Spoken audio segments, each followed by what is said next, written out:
Please join me in welcoming the President of Argentina, Javier Milei.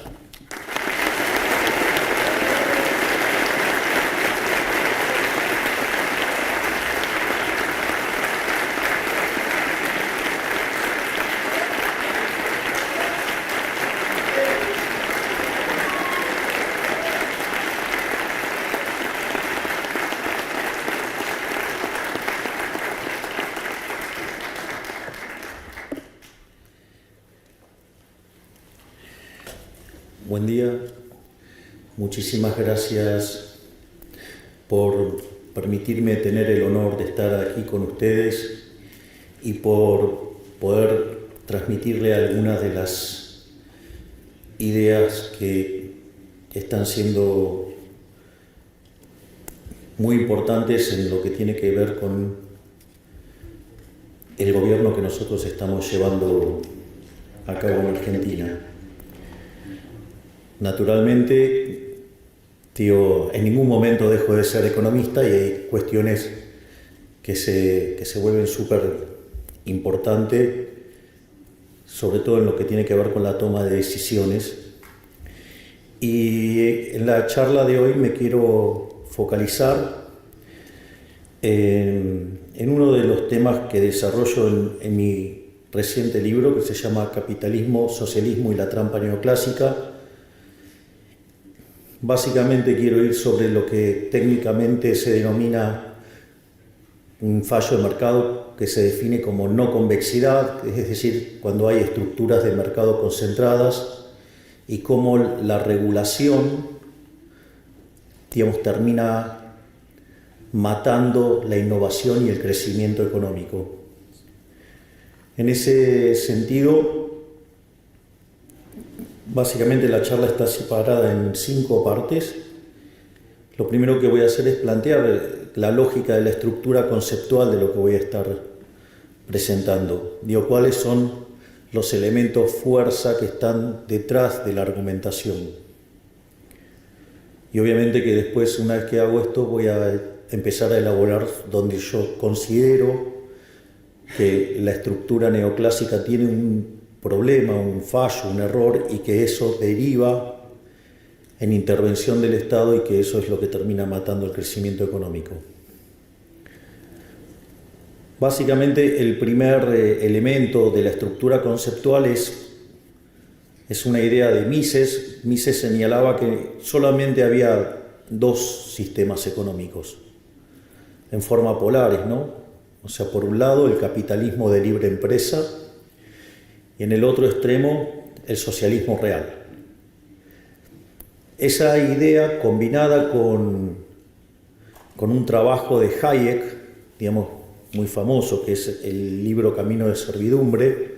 El libro Camino de Servidumbre señalaba que cada vez que aparecía una intervención del Estado, el resultado terminaba siendo peor que lo que había originalmente. Hay una frase de Milton Friedman, que pasó mucho tiempo aquí en el Instituto Hoover,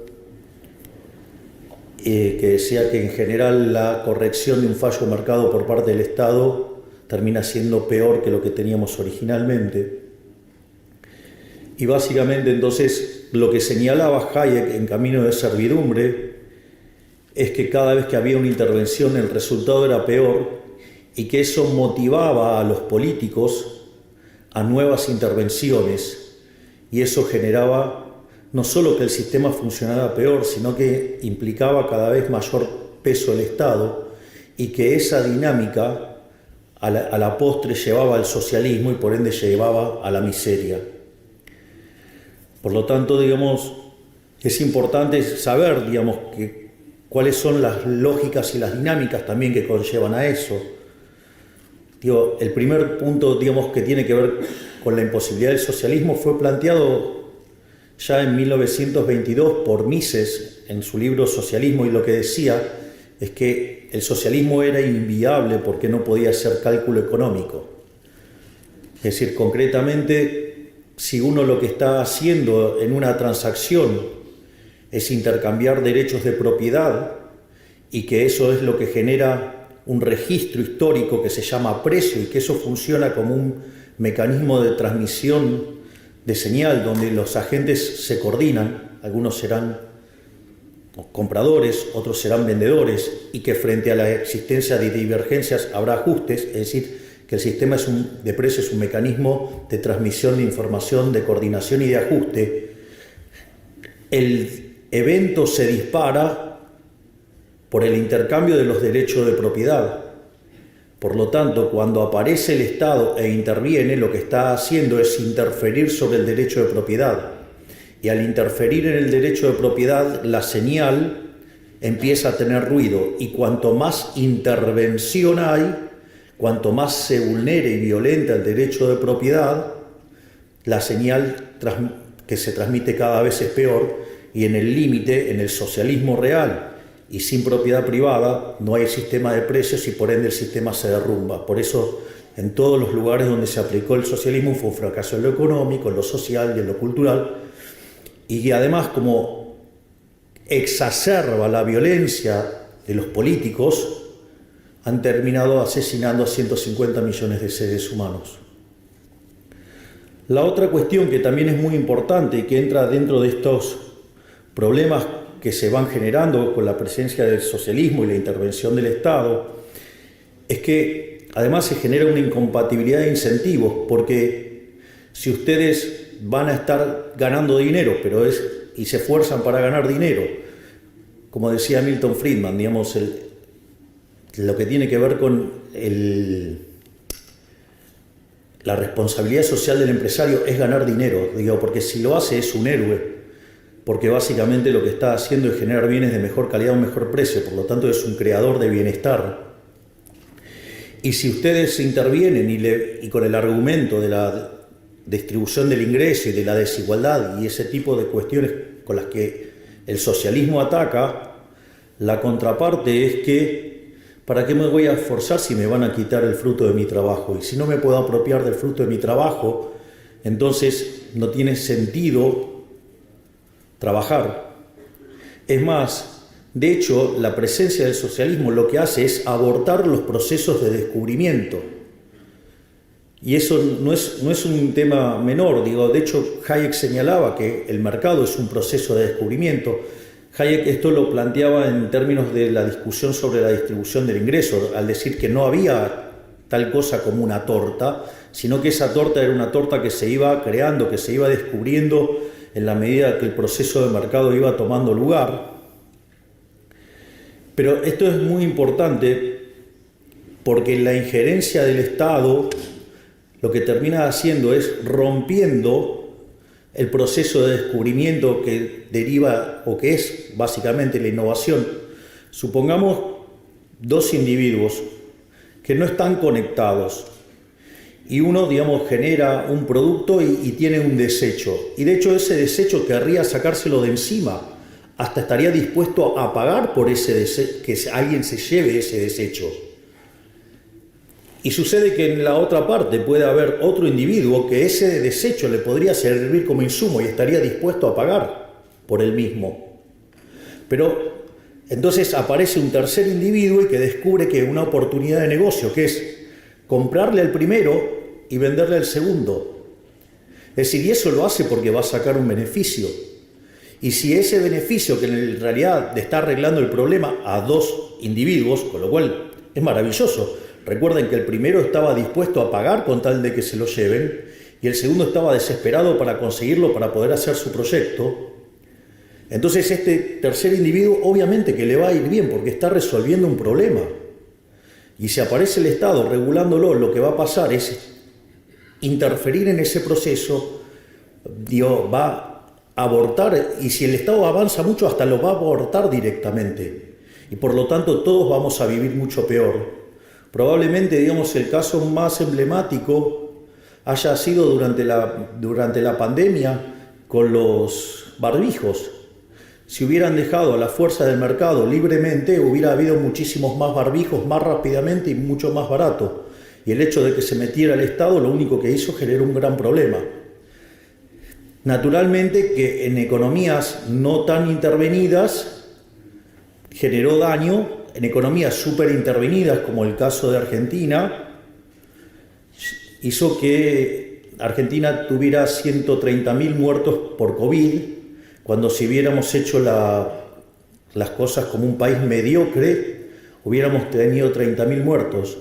Es decir, que el Estado presente, la intervención estatal, a los argentinos nos costó 100.000 vidas en un año.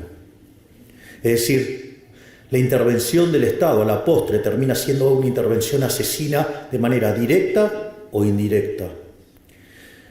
Y esto, digamos, es importante porque también hay esta combinación del mercado como proceso de descubrimiento más, digamos, el principio de apropiación de Locke, de aquel que señala que el que lo descubre se lo queda, es la base del pensamiento de Israel Kiesel en estos temas, donde muestra al mercado como un proceso de descubrimiento y que si ustedes se meten a intervenirlo, por el motivo que quieran, en general se suele hacer por cuestiones de índole distributiva, ustedes lo que van a hacer daño. Se los planteo en otro caso más y no ahondo más en esto, pero supongamos que yo tengo un sistema de equilibrio general y que inicialmente está en equilibrio y que de repente aparece un problema, como puede ser el de la pandemia, y entonces ustedes tienen un drástico cambio en la demanda. Ese cambio drástico en la demanda lo que va a hacer que algunos productos van a ser muy demandados y su precio naturalmente de corto plazo va a ser muy alto. Justamente esa señal de precio es lo que va a hacer, va a atraer los recursos desde los lugares donde no tienen que estar los recursos e ir hacia donde la gente está pidiendo que haya recursos. Si ustedes, en aras de hablar de la distribución del ingreso, de las ganancias, de la desigualdad y demás, empiezan a intervenir ese mercado, lo único que van a tener es que el mercado que se tenía que destruir se destruye, pero el mercado que tiene que prosperar no prospera. Y por ende, a la postre estamos todos muchísimo peor.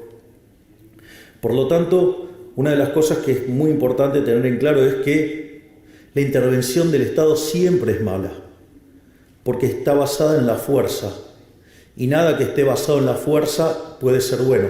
De hecho, el liberalismo se construye, el respeto del derecho a la vida, la libertad, la propiedad, y siempre como punto de partida y de base el principio de no agresión. Y si hay un agresor grande e institucionalizado, es el Estado. Por lo tanto, siempre la acción del Estado produce daño y cuanto más Estado hay, peor nos va. En esta lógica, entonces, donde la intervención lo que genera es daño, esto es tremendo porque el instrumental analítico neoclásico, aún con gente que se sienta libertaria, podría terminar siendo funcional al socialismo si abraza los modelos y toma cuenta de lo que se denomina como fallos de mercado, ya que la definición del fallo de mercado habilita supuestamente a una intervención. Y ahí, quiero hacer algunas reflexiones, porque una de las cosas que uno nota, uno cuando trabaja en el mundo de los negocios, es decir, uno usa modelos, ¿por qué? Porque la realidad es compleja, entonces lo usa para hacer una simplificación, para poder comprender de mejor manera lo que está haciendo, focalizarse sobre las cosas que son verdaderamente importantes. Pero, cuando el modelo no mapea con la realidad, uno tira el modelo. Es decir, no se enoja con la realidad. Si ustedes en una empresa se enojan con la realidad y se quedan abrazados del modelo, van a perder sus empleos porque van a estar perdiendo un montón de dinero. Entonces, lo primero que uno, aprende cuando está en la trinchera es entender que si el modelo no mapea con la realidad, vuela el modelo. Sin embargo, en el mundo neoclásico, cuando la realidad no mapea con el modelo, lo llamamos fallo de mercado. Es decir, les diría que estamos enfermos de fatal arrogancia. Y me incluyo, digo, porque yo he dado clases de microeconomía 25 años de mi vida. Es decir, y digamos, he leído cuánto libro de microeconomía andaba dando vueltas, leía cuántos modelos y papers salían nuevos. Y bueno, pero todo cambió el día que leí a Murray Newton Rothbard en un trabajo que se llama Monopolio y Competencia, y ahí ese día mi vida cambió. Pero entonces lo que quiero decir es que habilitar ese concepto de falla de mercado y la intervención lo que hace es favorecer el socialismo. Es decir, terminamos siendo funcionales al socialismo. De hecho, dentro de lo que es la estrategia del socialismo del siglo XXI y la forma de avanzar sobre las economías, y donde Latinoamérica es un gran ejemplo, digamos, el socialismo del siglo XXI ha sido muy exitoso en Latinoamérica, ha tenido un montón de presidentes. Digo, en Argentina tuvo 4 periodos kirchneristas. En Uruguay ha tenido a Pepe Mujica, ha tenido a Tabaré Vázquez, en Chile ha tenido a Lago, a Bachelet 2 veces, a Boric ahora, en Paraguay han tenido a Lugo, en Brasil han tenido 2 gobiernos de Lula, uno de Dilma Rousseff, después Lula nuevamente, tienen a Petro en Colombia, tienen a Castillo que estuvo en Perú, a López Obrador en México, creo que no me estoy olvidando a ninguno, y después en España tienen a Pedro Sánchez, que es algo así como un kirchnerista, y ya no diría que es de buenos modales porque no los tiene.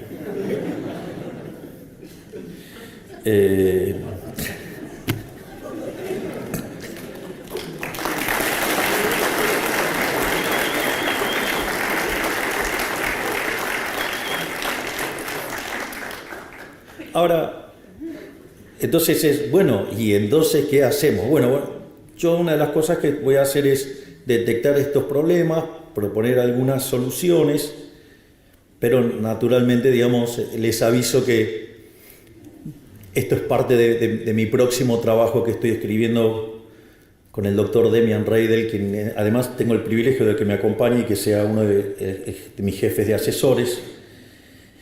Pero digo, voy a estar dando algunas pistas de por dónde creo que pasa la solución. Entonces, lo primero es definir qué es mercado. O sea, me parece fundamental.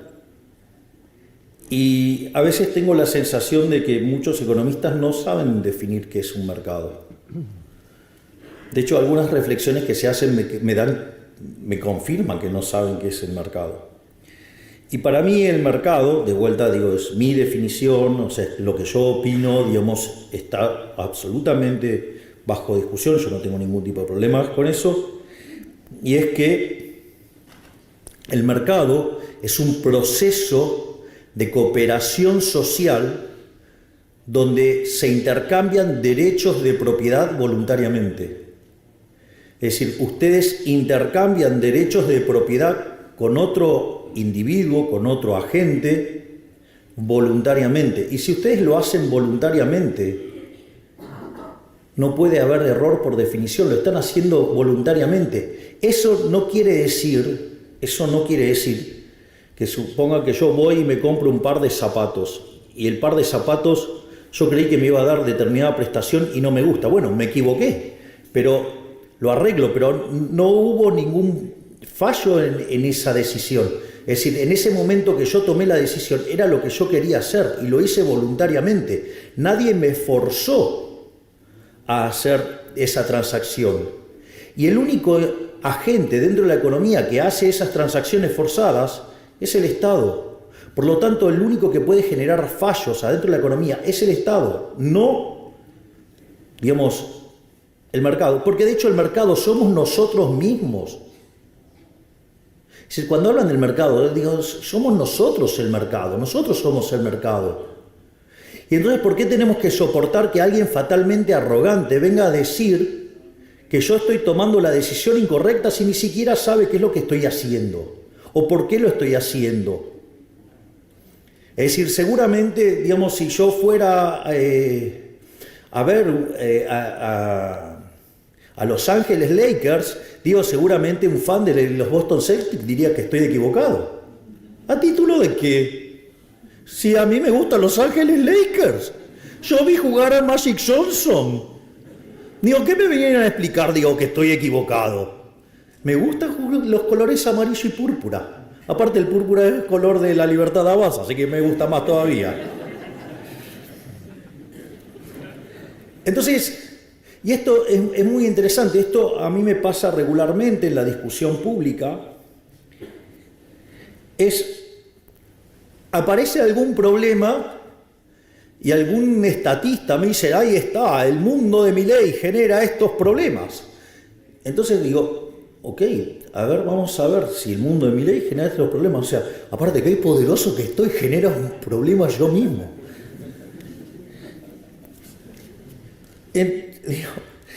Entonces, nada, digo porque hay cosas que me pasan por la cabeza que obviamente no las puedo contar porque tengo una restricción que sigo siendo jefe de Estado. Así es que cuando escuchan, cuando ven que hago hay así como un silencio, les pido por favor que me entiendan. Entonces, una de las cosas que yo digo es, si ustedes creen que hay un fallo de mercado en un determinado mercado, la primer prueba que propongo es que se fijen si no está la intervención del Estado. Porque no sea cosa que en realidad lo que ustedes están percibiendo como un fallo de mercado, en realidad es justamente los daños que causa la acción del Estado. Y si ustedes corrieran al Estado del medio, seguramente que estaríamos mejor. Entonces, el primer punto es, vayan y chequeen si está metido el Estado. Ahora, si ustedes fueron, chequearon y el Estado no está metido, les hago una sugerencia. Vayan y hagan el análisis de vuelta porque está mal. Es decir, obviamente, yo soy un liberal libertario. Entonces, nada, lo que voy a dar es fundamentación de por qué digo lo que digo. Entonces la pregunta es cómo, digamos, o sea, a mí me motivó todo esto. Una de las cosas que a mí me pasaron, tío, de tanto hacer microeconomía y equilibrio general, cuando apareció toda la literatura moderna de crecimiento económico, digo, me resultaba muy amigable, toda microfundamentada, me resultaba de muchísima facilidad, a punto tal que me puse a estudiar crecimiento económico y me terminé especializando en temas de crecimiento económico con y sin dinero.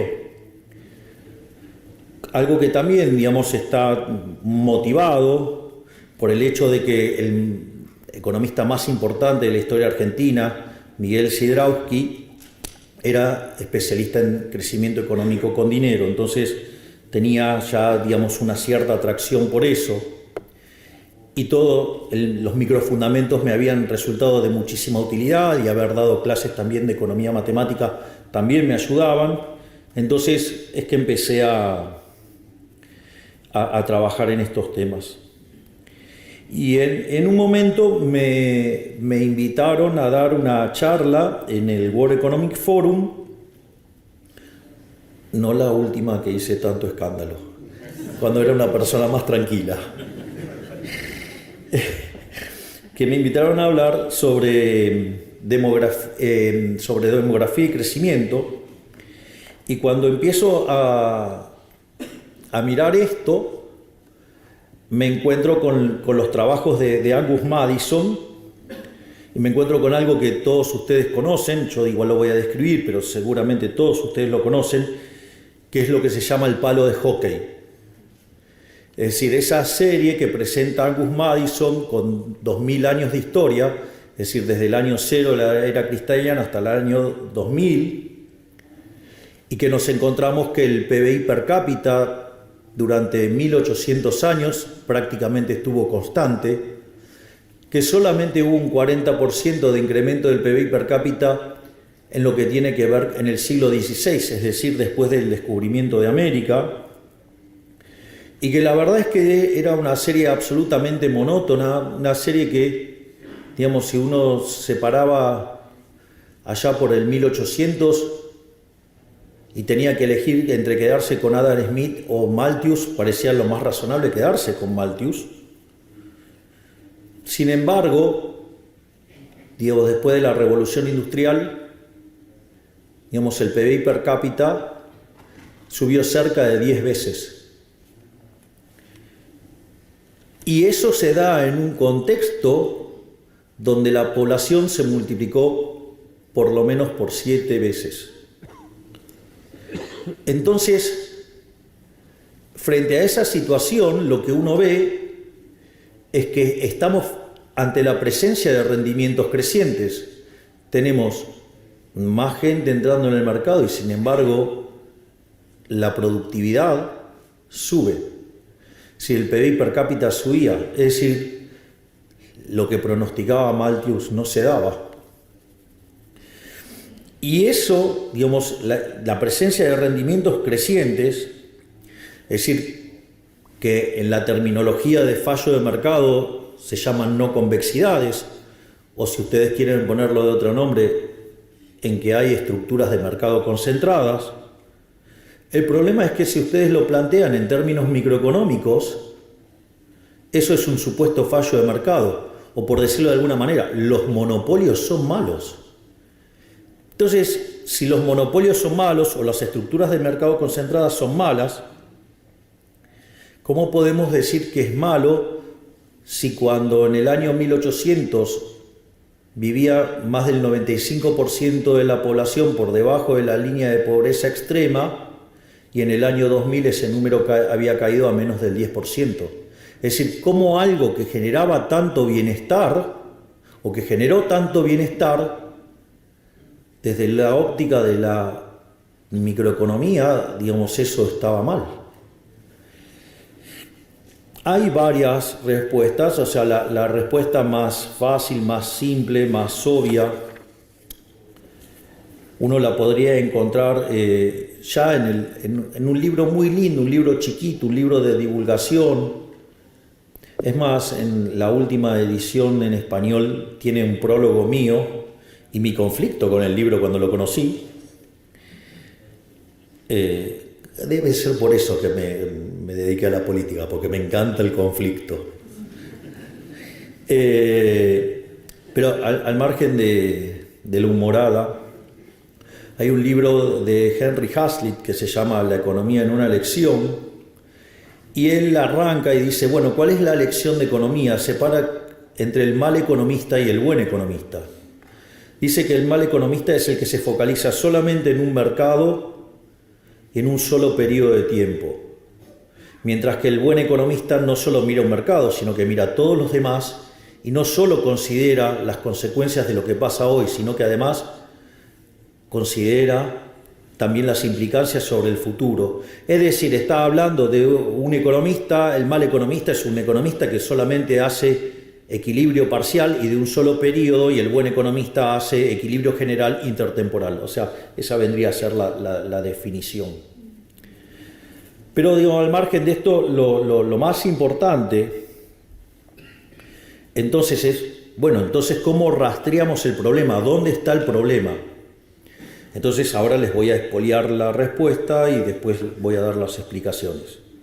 Desde mi punto de vista, el origen del problema está en la interpretación de la mano invisible, de la idea de la mano invisible bajo la lógica de Pareto, que hace que la mano invisible sea incompatible con la idea de la fábrica de alfileres, es decir, los rendimientos crecientes. Y cuando uno avanza en la estructuración formal del análisis de la eficiencia, ¿sí? Digamos, elegir determinadas construcciones matemáticas hacen que entre en disputa la mano invisible con la fábrica de alfileres. Y eso tiene consecuencias analíticas claras, Y a partir de esa construcción, cuando metemos cuestiones normativas adentro del análisis del equilibrio, es donde empieza a aparecer este conflicto entre la realidad y el modelo. Conflicto que nosotros, digamos, lo llamamos fallos de mercado. Entonces, digamos, cuando aparece el problema de las no convexidades, entonces digamos, tiene que ver con las estructuras de mercado concentradas, con los monopolios. Podemos tener el caso de los bienes públicos. Por ejemplo, hay algo muy divertido con los temas de los bienes públicos. Solemos discutir en términos de bienes públicos, en términos de rivalidad en el consumo y de exclusión. Y cuando uno mira, entonces, por ejemplo, el caso emblemático que se utilizaba para describir un caso donde no se cumplía la rivalidad en consumo y la exclusión, era el tema de los faros. Y en una de esas reuniones que tenía Milton Friedman y otros economistas en Chicago, solía participar un abogado que obviamente que no estaba contaminado con todo el herramental neoclásico que estamos contaminados nosotros los economistas de base. Entonces encontraba soluciones muy divertidas y entonces decían, bueno, que el caso emblemático eran los faros y los faros y los faros. Entonces quiso este abogado, que después ganó el Premio Nobel de Economía, que vivió hasta los 104 años, si no me equivoco, que se llamaba Ronald Coase. Entonces, ¿qué es lo que hizo? Fue y analizó todos los faros del siglo XIX. Supuestamente era un caso emblemático de fallo de mercado, y era el caso de los bienes públicos, y ahí se requería la intervención del Estado y lo que fuera. Y adivinen qué descubrió, que eran todos privados. Es decir, que los economistas no sepamos, digamos, describir bien el problema, no está el problema en la realidad, está en que tenemos herramientas que están mal. Y esto es un tema, el tema de los bienes públicos. Se los voy a hacer. Yo creo que cuando yo se los cuente, ustedes van a creer que esto es un chiste. Pero créanme que en la vida real no lo es, y mucho menos en Argentina. Puede ser que esté afectado, digamos, por el caso. Pero supongamos que ustedes tienen dos comunidades separadas por un río. Y entonces descubren que si ustedes hacen un puente, podrían intercambiar con la otra comunidad, están ampliando el tamaño de mercado, por lo tanto, digamos, van a tener mayor división del trabajo, mayor productividad, mayor bienestar. ¿Vos tenés una camiseta de Boca ahí? Bien. Ese es populismo. No, pero eso era cuando era arquero. No, eso no cuenta. Pero doblemente populista. Entonces descubren que sería bueno hacer un puente. Entonces, ¿qué es lo que pasa? Si fuera solamente un problema de los privados, ¿saben qué hacen? Se ponen de acuerdo y juntan y arman el puente, le buscan la vuelta. El problema es cuando está el Estado, entonces el Estado va, les cobra impuestos a todos y hace el puente. Pero después hay un montón de personas que viven del Estado. Entonces, ¿qué hacen? Empiezan a buscar, hacen el Ministerio del Puente y empiezan a buscar dónde hacer puentes. Llega un momento que hicieron todos los puentes que se podían hacer. Entonces crean el Ministerio del Agua para poner agua para después hacerle un puente. Ustedes se ríen. Les pido que revisen el organigrama de la función pública. Por suerte, digamos, acá tengo conmigo que me está acompañando este profesional formidable, maravilloso, que es mi ministro de Economía, Luis Caputo, que es el que está llevando a cabo la motosierra. Y de eso estamos sacando un montón de cosas.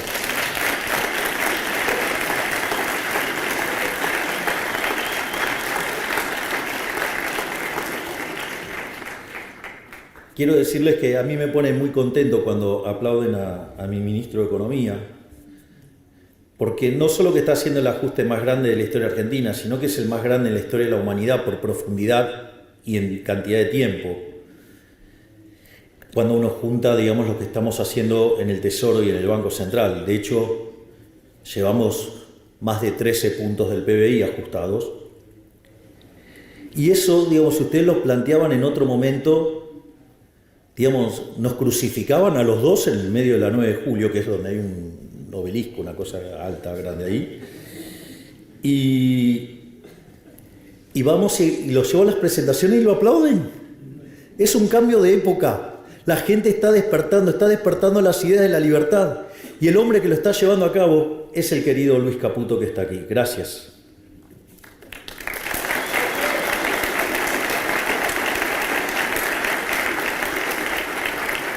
Obviamente que hay otro tipo de supuesto fallo de mercado y que lo podríamos analizar. Digo, externalidades. Ustedes, toman el caso de las externalidades. Las externalidades en consumo. En realidad las externalidades en consumo es para evitar ese punto, es para que no haya un problema de circularidad en la resolución del problema de equilibrio general. Pero ustedes se creen que la gente es tan idiota que no va a poder decidir, va a llegar un momento que se va a morir de hambre, con lo cual, digamos, va a decidir de alguna manera para no morirse. Es decir, entonces no necesito que alguien intervenga para resolverme la externalidad del consumo, porque a la postre alguien lo va a resolver.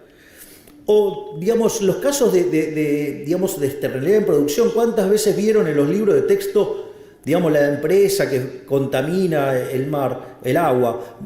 En realidad es un problema de definición de propiedad. De hecho, una de las cosas brillantes que también resolvió Coase era el tema de resolver estos problemas asignando derechos de propiedad. Otra cuestión más es la de información asimétrica, donde obviamente, digamos, ahí está claro que, digamos, que mejor que no se meta el Estado, porque, digamos, nosotros podemos resolver ese problema mejor estando en la trinchera que alguien que lo va a mirar desde el Everest. Y la otra cosa también sumamente arrogante es el tema de fallo de coordinación como consecuencia de un problema del dilema de los prisioneros. Digo, si ustedes se fijaron que hay un supuesto fuerte en el dilema de los prisioneros, es que los prisioneros no pueden interactuar.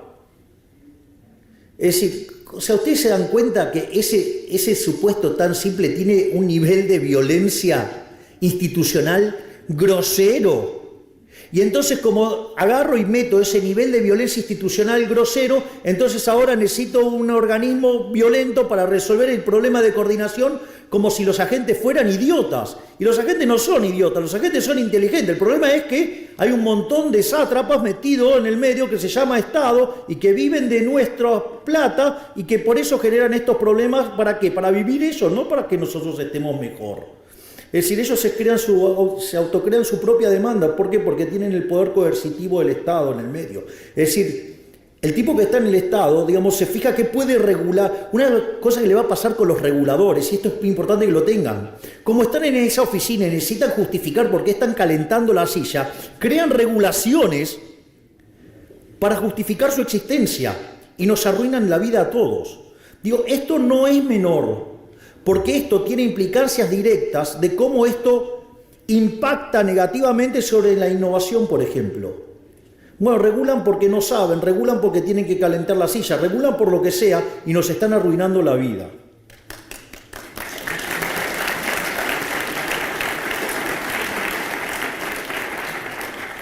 Y es más, les digo más, cuando ustedes tienen monopolios, y esto es importante porque ya sabemos que el crecimiento, digamos, lo vamos a tener que explicar por el lado de los rendimientos crecientes.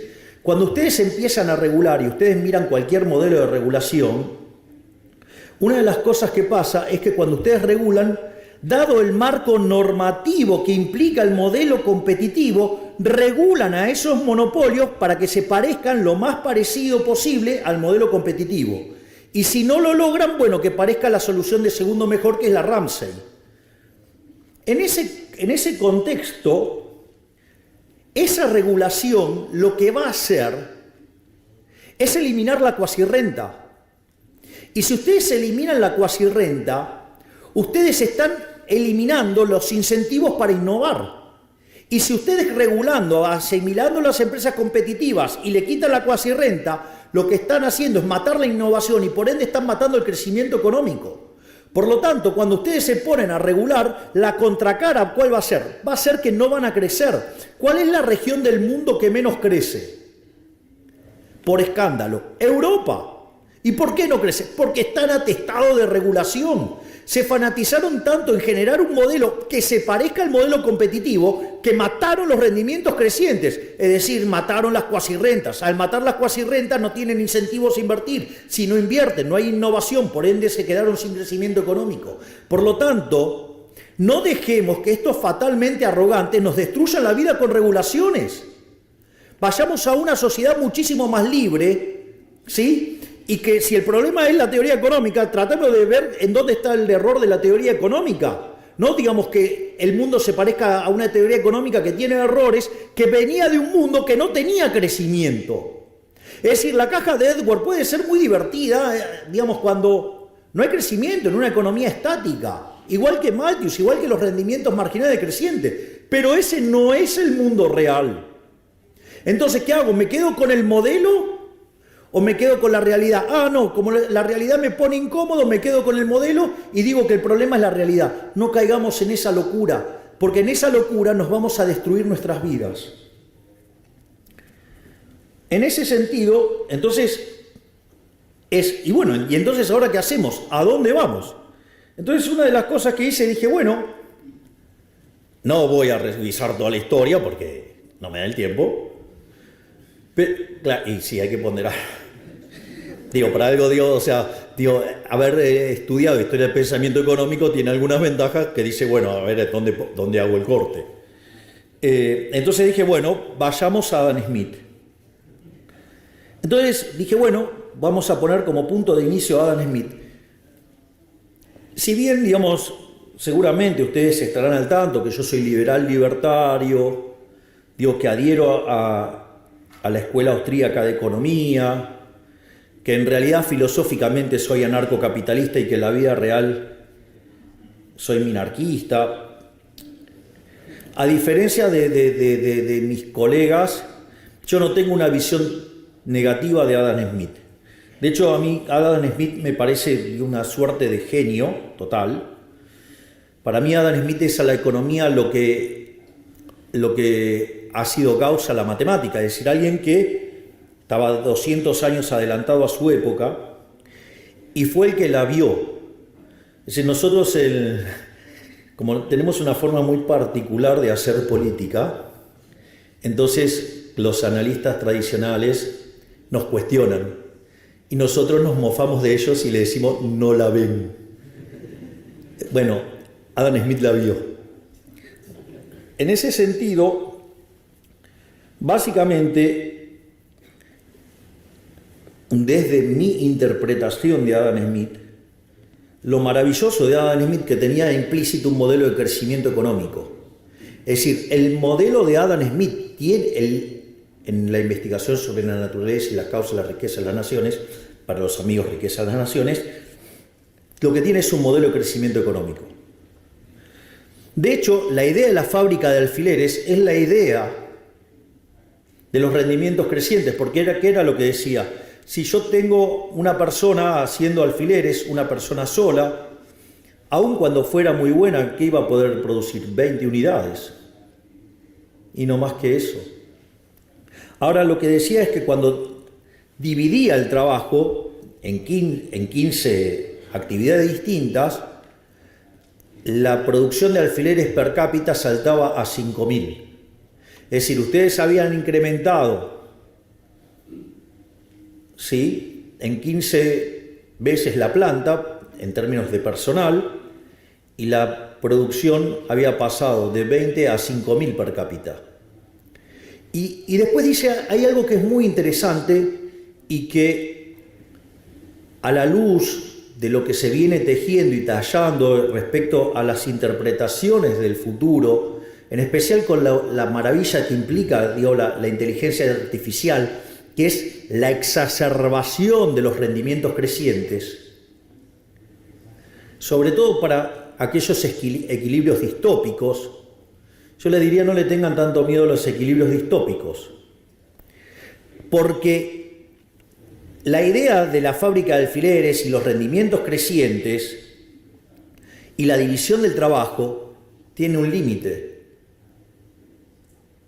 ¿Y el límite cuál es? El tamaño del mercado. Es decir, yo no voy a llevar, digamos, 15 digamos, empleados a la fábrica de alfileres y entonces tendría 50.000, 75.000 alfileres que vender. Si no las puedo vender, no voy a ir a ese nivel de división del trabajo. Voy a ir al nivel, digamos, que me soporta el mercado. Es decir, entonces no piensen el proceso solo del lado de la oferta, piensen que del otro lado está la demanda. Digo, no volvamos a caer en los problemas que caímos en el pasado con el odio a la máquina, es decir, con los luditas. Es decir, porque, a ver, el día que Edison inventó la lamparita, y claro, digamos, los fabricantes de velas estaban muy enojados. Y entonces, la realidad es que fue maravilloso lo que hizo Edison, ¿no? Porque eso me permitió tener un bien de mejor calidad, un mejor precio, le llegó a más gente, además generó más trabajo y además me ahorré dinero y pude gastar en otros bienes, es decir, una máquina de generar bienestar, es decir, los que generan progreso tecnológico son máquinas de generar bienestar, pero nunca pueden ir más allá del límite del mercado, salvo que haya innovación y que hace que todos seamos más ricos, que todos estemos mejor. Entonces, no tengamos miedo, no pidamos regulaciones porque no entendemos de qué se trata. Tratemos de entender de qué se trata y no de regular. Es decir, nunca la libertad puede ser mala. Lo malo es no ser libres. Nunca es mala la innovación. De última, digamos, podemos discutir los valores sobre los que está construida la innovación. Y si los construimos sobre los valores del libertarianismo, digo, ¿quién podría estar en contra sobre el respeto irrestricto del proyecto de vida del prójimo en defensa del derecho a la vida, la libertad, la propiedad y basado en el principio de no agresión? ¿Cuál es el problema con eso? ¿Quién está en contra de eso? Digo, solamente ustedes podrían ser exitosos sirviendo al prójimo con bienes de mejor calidad, un mejor precio. Pero hay un límite, el límite es el tamaño del mercado. Entonces no tengan miedo de desregular. Digamos, el progreso tecnológico va a tener como contraparte del otro lado la demanda. ¿O acaso ustedes creen que van a generar progreso tecnológico para seres que no existen? ¿Cómo van a hacer semejante locura y van a estar hundiendo un montón de dinero en eso si en realidad ese dinero viene de seres humanos? Y no, digo, ¿qué? ¿Van a tirar plata para tirar plata? Yo no conozco empresarios que se dediquen a quemar plata por deporte. La otra cosa que también tiene muy interesante, digamos, la obra de Adam Smith, es que contemplaba el aprendizaje en la práctica, es decir, el modelo de learning by doing, y además contemplaba el progreso tecnológico, porque básicamente lo que decía Adam Smith era que una persona en su trabajo, cada vez que lo iba haciendo más veces, lo hacía cada vez mejor, es decir, learning by doing, y que en algún momento encontraba una forma de producir lo mismo, pero utilizando menos trabajo, y se daba ahí un salto discreto. Ese salto discreto, ¿cómo lo llamamos? Progreso tecnológico. Es decir, que Adam Smith no solo tenía contemplado los rendimientos crecientes, tenía el problema de la división del trabajo, tenía bien definido cuáles eran los límites de eso, sino que además tenía un modelo de crecimiento que además contemplaba el learning by doing y contemplaba el progreso tecnológico. Todo en el año 1776, siendo que además le costó 10 años escribir el libro. Si no me dicen, si no era un avanzado, no sé qué es un avanzado. Y lo otro que era interesante es en los mercados libres y en la intervención mínima del Estado. Y eso, digamos, el corolario de eso es la mano invisible, que cada uno, guiado por su propio interés, conduce al bienestar general. Y en el plano monetario, bueno, tenía un modelo de patrón oro. Ahora, una vez que tenemos la obra de Adam Smith, está claro que hoy es fácil, digamos, ya conociendo los resultados, sabemos que Adam Smith tenía razón. pero en ese momento no era tan evidente. Parados en 1776 no era tan evidente. Y por eso ustedes tienen que, en el año 1801, si no me equivoco, pero digamos por ahí dando vuelta, o 1800 o número parecido por ahí, apareció el trabajo de Malthus y la idea de los rendimientos marginales decrecientes. No parecía algo alocado a la luz de lo que habían sido, por ejemplo, los 1800 años anteriores. Y además, o sea, antes del año cero tampoco difería mucho de lo que fue después, hasta el 1800. Y eso tenía un sentido porque decía que cuando alguien llegaba, ocupaba la mejor parcela de tierra. Y cuando llegaba el segundo, ocupaba una menor y así sucesivamente. Entonces la productividad marginal era decreciente. ¿Sí? Y eso hacía, digamos, que los salarios reales, digamos, cada vez fueran menores.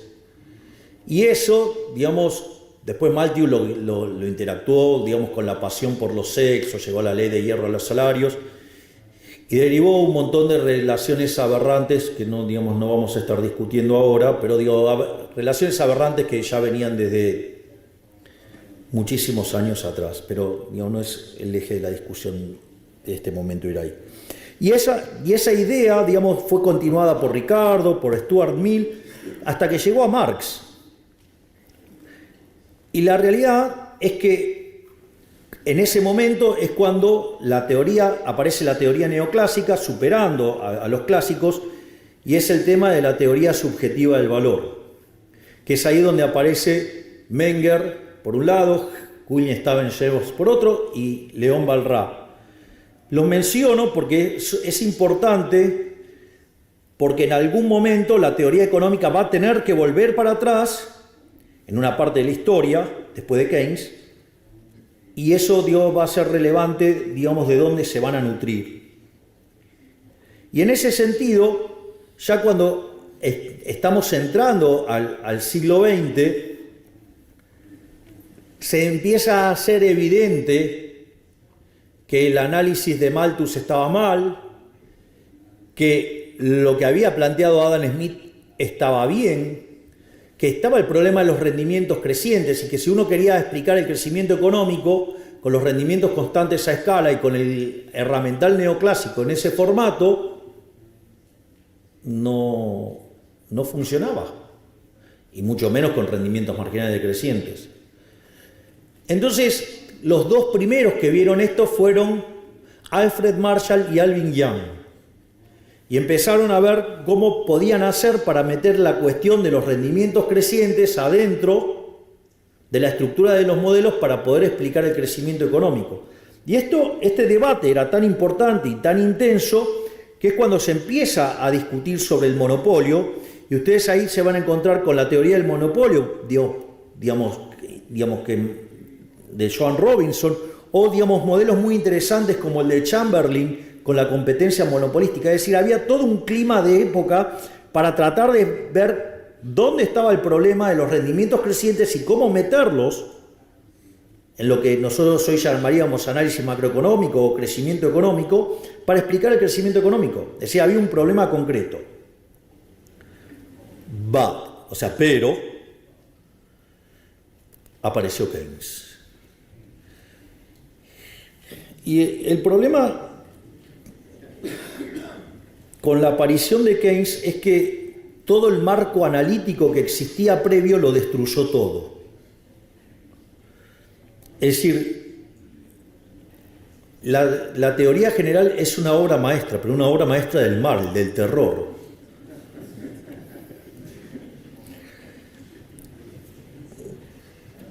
No me quiero poner a hablar sobre Keynes porque si yo hago esto se me van a ir 7 horas y tengo un montón de reuniones a las que no voy a llegar.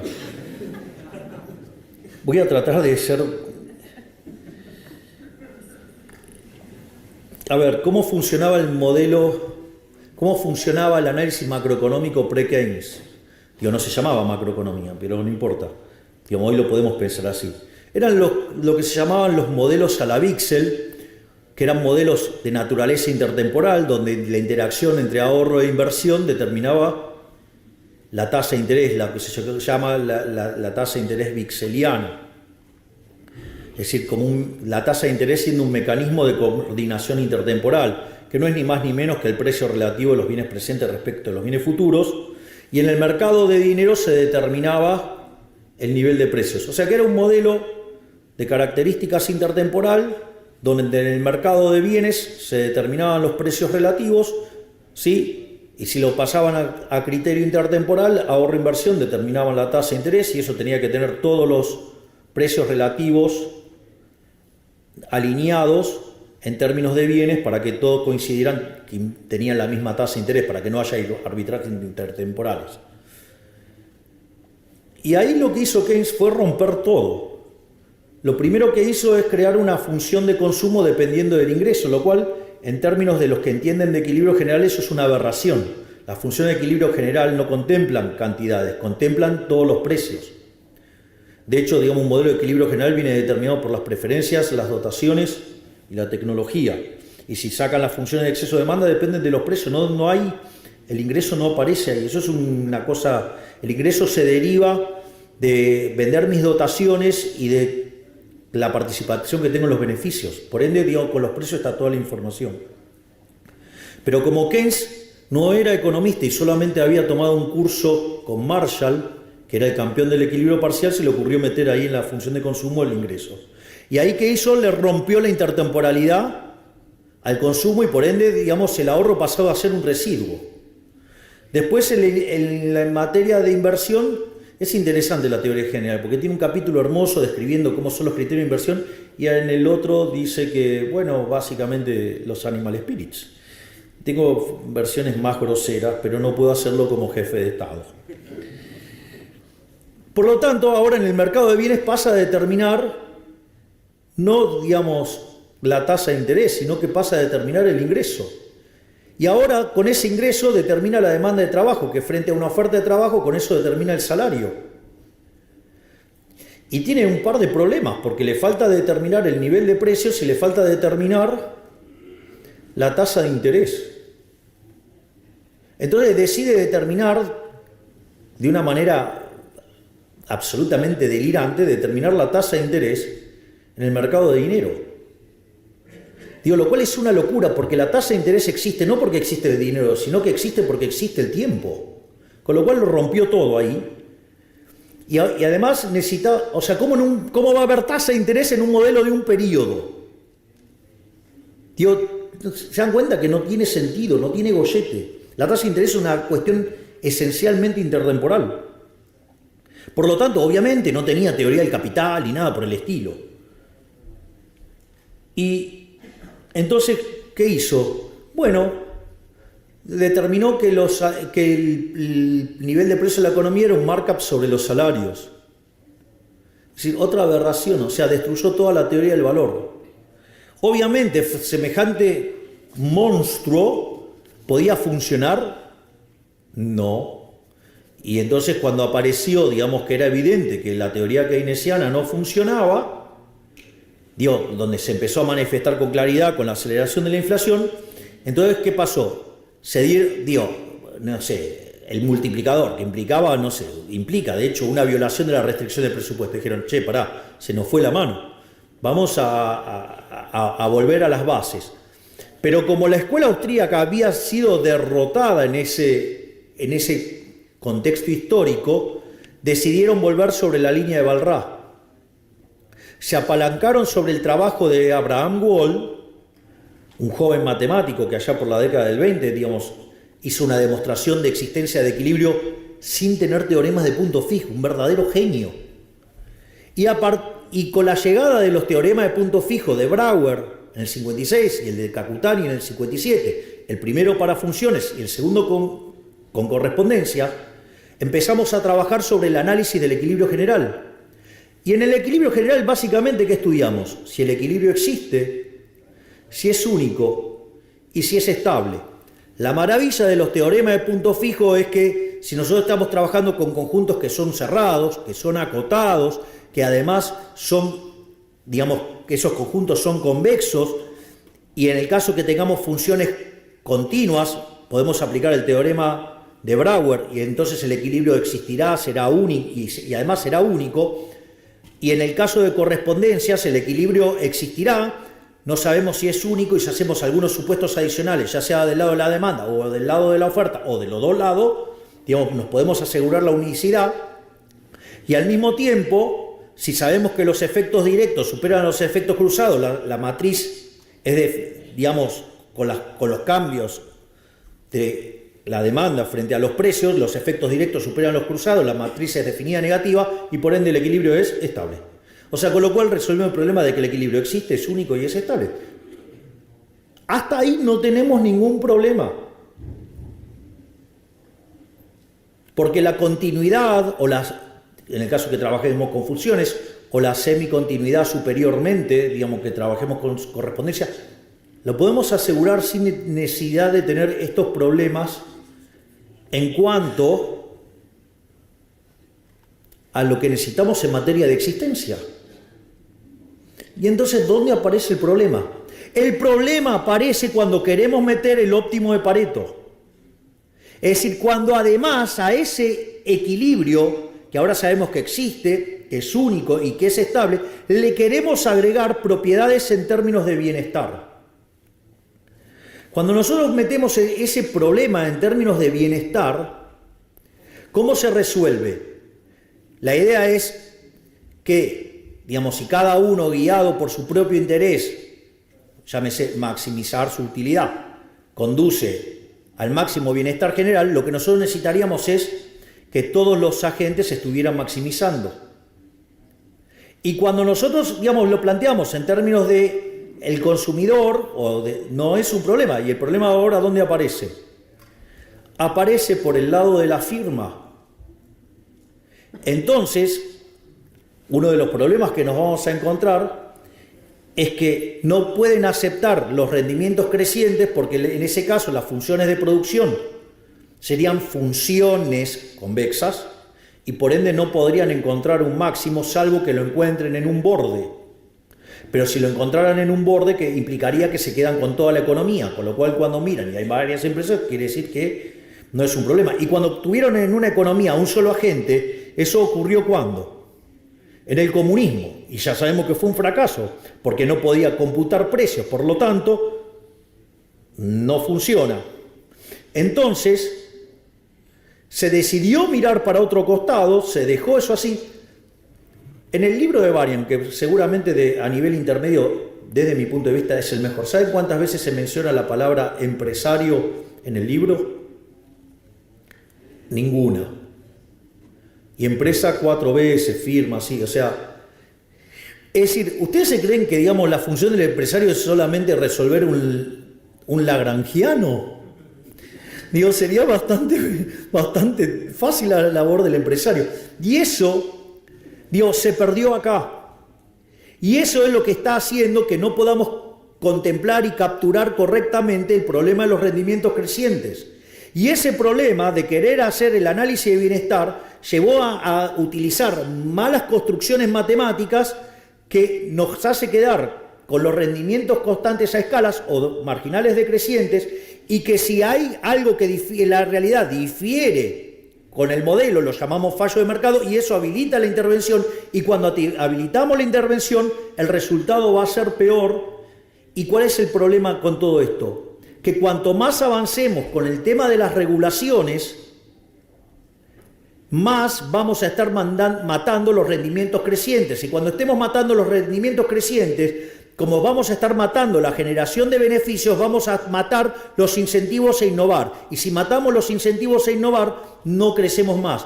Por lo tanto, sugiero, porque ya no me dan los tiempos, leer activamente un trabajo de Murray Newton Rothbard, el inventor del anarcocapitalismo, que se llama Monopolio y Competencia, que está dentro de un libro maravilloso que también recomiendo leer, los 3 tomos, que se llama El hombre, la economía y el Estado. El tercer tomo se llama Poder y Mercado, pero es parte de la misma obra, que es cuando Rothbard se vuelve anarcocapitalista, para ver, porque les va a hacer abrir los ojos, y es que los monopolios no son malos. Si yo tengo 10 empresas y una crea un producto, no sé, un celular, de mejor calidad o mejor precio, ¿qué cree que va a pasar con las 9 restantes? Van a ir a la quiebra. Pero ese empresario que mandó a la quiebra a los otros 9 es un benefactor social, porque me está dando un bien de mejor calidad a un mejor precio, por lo tanto tengo mejor prestación en mi celular y además puedo consumir otros bienes, es decir, me está facilitando la vida. Y entonces, no, bueno, pero ¿qué va a hacer con ese dinero que gana? ¿Qué me importa? Si lo ahorra, se transforma en inversión en otro lugar. Si lo reinvierte, su empresa crece más, me va a dar todavía mejores celulares y va a pagar mayores salarios y voy a ahorrarme más plata y voy a hacer un montón de otras cosas. ¡Fantástico! O sea, ¿cuál es el problema? O la otra, miren, este tipo es tan malo, es tan villano que ¿saben qué hace? Todo el dinero que gana lo entierra en el piso, lo entierra. Aun cuando, digamos, quede como un cráter, ¿no? Si hiciera eso, está quitando dinero de la economía, por lo tanto el nivel de precios es menor y nos beneficiamos todos. Por lo tanto, no tengamos miedo, vayamos hacia adelante, seamos optimistas, no sabemos cómo va a ser el futuro, lo único que sabemos es que va a ser mucho mejor y va a ser muchísimo mejor si en el medio sacamos al Estado de toda nuestra vida. Muchísimas gracias.